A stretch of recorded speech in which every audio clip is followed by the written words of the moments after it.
So, thanks Mr. Filippini to be here, and I have a question for you. And what is needed to kick off green district heating transformation? Okay, A2A is a life company that deals with energy, water and environment in a circular natural use of resource.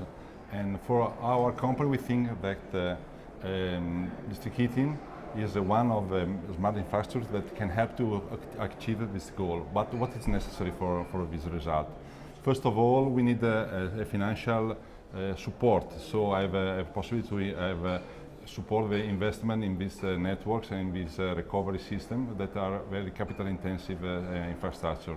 Secondly, we need also to have, I can say, a faster and easier way to authorization of the infrastructure, because it takes a long time to have the authorization actually also in Italy. And third, we need a primary network, a primary system of regulation, but we have to be stable and more possible easy to implement.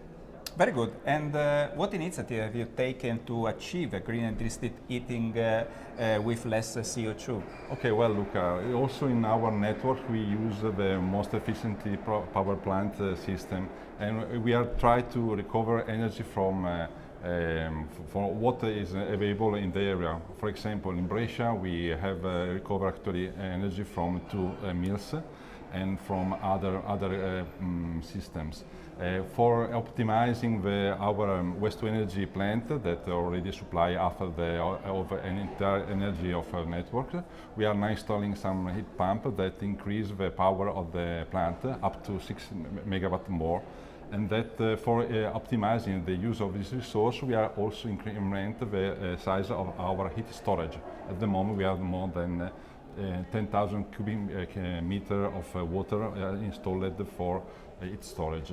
We are doing the same in all our networks, also in Milano, also in Bergamo, and think we as the way we can improve the use of natural resource and reduce and render more green our network and our system. Very good, very interesting. Thanks for You're welcome. to be here. Thanks.